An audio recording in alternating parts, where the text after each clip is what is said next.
December மாதம் வந்துட்டாலே எல்லாருக்கும் ஒரு சின்ன பயம் வந்துடும். மழை புயல்ன்ற ஒரு விஷயம் எல்லாரையும் பயமுறுத்தி தான் வச்சுருக்கு.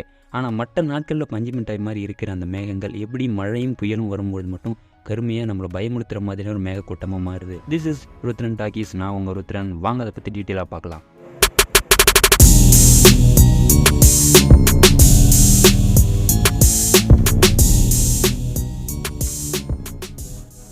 முதல்ல இந்த மழை மேகங்கள்ங்கிறது எப்படி உருவாகுது? கடலில் அதிகமான டெம்பரேச்சர் காரணமாக கடல் நீர் ஆவியாகி மேலே போகும்பொழுது மேலே டெம்பரேச்சர் வேரியேஷன், அதாவது டெம்பரேச்சர் குறையும் பொழுது இந்த ஆவியெல்லாம் சின்ன சின்ன நீர் துகள்களாக மாறி மேகங்கள் உருவாகுது. இது எல்லாருக்குமே ஒரு தெரிஞ்சமான ஒரு விஷயந்தான். ஆனால் இதுக்கு பிறகு என்ன நடக்குன்னு பார்த்தீங்கன்னா, இந்த மேலே போன மேகங்கள் உடனே மழையாக நமக்கு வரும்னா நிச்சயமாக கிடையாது. அதற்கு அதிகப்படியான மேகக்கூட்டங்கள் எல்லாமே ஒன்றா மெர்ஜ் ஆனால் தான் நமக்கு மழையாக கிடைக்கும். ஏன்னு சொல்கிறேன்னா, மேலே போய் மேகமாக மாற இந்த நீர் துளிகள் எல்லா மேகங்களையும் அதிகமாக இருக்காது, குறைவான நீர் கண்டனால சின்ன சின்ன நீர்த்துளிகளாக தான் இருக்கும்.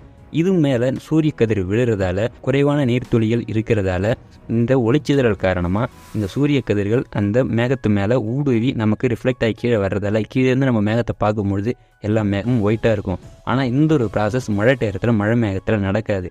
ஏன்னா இந்த மழை மேகத்தில் அதிகப்படியான நீர் மூலக்கூறுகள் இருக்கும். அதிகமான நீர் மூலக்கூறுகள் இருக்கிறதால இந்த மேகம் அனைத்துமே அதிகமாக தின்னாயிடும். அப்படி தின்னாகிறதால சூரிய கதிர்கள் இந்த மழை மேகத்து மேலே விழும்பொழுது அந்த சூரிய கதிர்கள் சிதறலாகி கீழே நமக்கு வர்றதோட அளவு கம்மியாயிடும். அதனால் கீழே இருந்து நீ மேகத்தை பார்க்கும்பொழுது மேகம் கருப்பாக தான் இருக்கும். ஆனால் இதே மேகத்தை நீங்கள் மேலே இருந்து, அதாவது ஒரு ஃப்ளைட்லேயோ இல்லை ராக்கெட்லேயோ இருந்து மேலே இருந்து பார்த்தீங்கன்னா இந்த மேகங்கள் எல்லாமே ஒயிட்டாக தான் இருக்கும். கீழே இருந்து பார்க்குறப்ப மட்டும்தான் உங்களுக்கு பிளாக்காக இருக்கும். உங்களுக்கு ஒரு சின்ன எக்ஸாம்பிளோட சொல்லணும்னா, இந்த லைட்டை சன்லைட்டாக எடுத்துக்கங்க. நான் கையில் வச்சுருக்கேன் பார்த்தீங்களா, இந்த ஒரு ஸ்பாஞ்சை மேகம் மாதிரி கன்சிடர் பண்ணிங்க. இப்போ பாருங்கள், இந்த லைட்டு வெளிச்சம் இந்த பஞ்சை எப்படி ஈஸியாக கிராஸ் பண்ணி நமக்கு ஒயிட்டாக தெரியுது.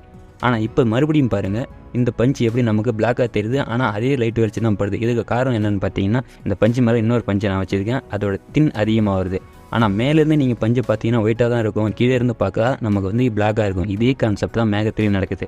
மேகத்தில் நீர் மூலக்கூறுகள் அதிகமாகும் பொழுது இந்த அனைத்து மேகங்களும் மெர்ஜ் ஆகும் பொழுது மேலேருந்து பார்க்கும்பொழுது சன்லைட் மேலே பட்டும் பொழுது மேலே ஒயிட்டாக இருக்கும். ஆனால் நம்ம கீழேருந்து பார்க்குற நமக்கு என்னமோ பிளாக்காக தான் இருக்கும். இதே நீங்கள் ஒரு மலையிலையோ இல்லை உயரமான பகுதியிலேருந்தோ இந்த மேகத்தை நீங்கள் இப்போ தூரத்தில் மழை பெய்கிற இந்த மேகத்தை நீங்கள் பார்த்தீங்கன்னா கீழே இருளாகவும் மேலே ஒயிட்டாகவும் சென்டரில் இந்த ஆஷ் கலராகவும் இருக்கிறது நீங்கள் தெளிவாகவே பார்க்க முடியும். உங்களுக்கு இன்னொரு சந்தேகமும் வரலாம், மற்ற நேரத்தில் பஞ்சு மிட்டாய் மாதிரி ஒரு ஷேப் கிடைக்கும் மேகத்துக்கு, ஆனால் மழை மேகத்துக்கு அந்த ஷேப் இருக்கிறது ஒரே ஃப்ளாட்டாகவே இருக்கும் அப்படின்னு சொல்லிட்டு நீங்கள் கேட்கலாம். இதுக்கு காரணமும் அந்த சூரிய கதிர்களோட ஊடுருவல் திறன் தான். ஏன்னா நீங்கள் எப்படி பகலில் நட்சத்திரத்தில் பார்க்க முடியாதோ, இந்த சன்லைட் ஓவர் ஷேடோ பண்ணதோ, நைட்டில் உங்களால் நட்சத்திரத்தை பார்க்க முடியும். அப்போ சன்லைட் ஓவர் ஷேடோ பண்ணாது. அதே மாதிரியான கான்செப்ட் தான். இப்போ நீங்கள் வந்து மற்ற நேரத்தில் சன்லைட் மேகத்து மேலே விழும்பொழுது மேகம் அதை அக்செப்ட் பண்ணி நமக்கு ரிஃப்ளெக்ட் பண்ணுறதால நமக்கு அந்த மேகத்தோட ஷேப் தெளிவாக தெரியுது. இதே நீங்கள் மற்ற நேரத்தில் மேகங்களில் ஒன்று கூடி ஒரே தின்னாக இருக்கும்பொழுது மேலே மட்டும்தான் சன்லைட் உங்களுக்கு தெளிவாக இருக்கும், கீழே நமக்கு சன்லைட் தெளிவாக இருக்காது. அப்படி இருளாக இருக்கும்போது கீழேருந்து பார்க்கும்போது உங்களுக்கு எந்த ஷேப்புமே தெரியாது, ஃப்ளாட்டாக தான் இருக்கும். இந்த நீங்கள் மேலேருந்து பார்த்தீங்கன்னா பஞ்சு மிட்டாய் மாதிரி வெள்ளையாக அழகாக மேலேயும் இந்த ஷேப்போடு தான் தெரியும்.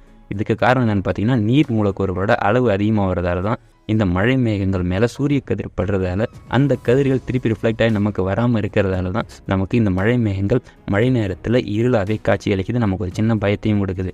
மற்ற நேரத்தில் பார்த்தீங்கன்னா இந்த மழை மேகங்கள் ஒயிட்டாக பஞ்சு மிட்டாய் மாதிரியான காட்சியை நமக்கு கொடுக்குது. இந்த நீர் மூலக்கூறுகள் மேகங்களில் எப்படி அதிகமாகுதுன்னு கேட்டிங்கன்னா, இதுக்கு காரணம் யார்? நம்ம ராஜா புயல் தான். புயல் மற்றும் வெப்பச்சலனம் காரணமாக தான் இந்த நீர் மூலக்கூறுகள், அதாவது வெவ்வேறு இடத்துல இருக்கிற மேகங்களை ஒன்று கூடி இந்த நீர் மூலக்கூறுகளை அதிகப்படுத்துது. இதை பற்றி தெளிவான வீடியோ நான் எடுத்து போடுறேன். இந்த வீடியோ உங்களுக்கு பிடிச்சிருந்தா லைக் பண்ணுங்கள், கமெண்ட் பண்ணுங்கள். மறக்காமல் இந்த மாதிரி இன்ட்ரெஸ்டிங்கான வீடியோலாம் உங்களுக்கு வேணும்னா மறக்காமல் நம்ம சேனலை சப்ஸ்கிரைப் பண்ணி வச்சுங்க. நான் உங்கள் ருத்ரன். டாடா, பபாய்.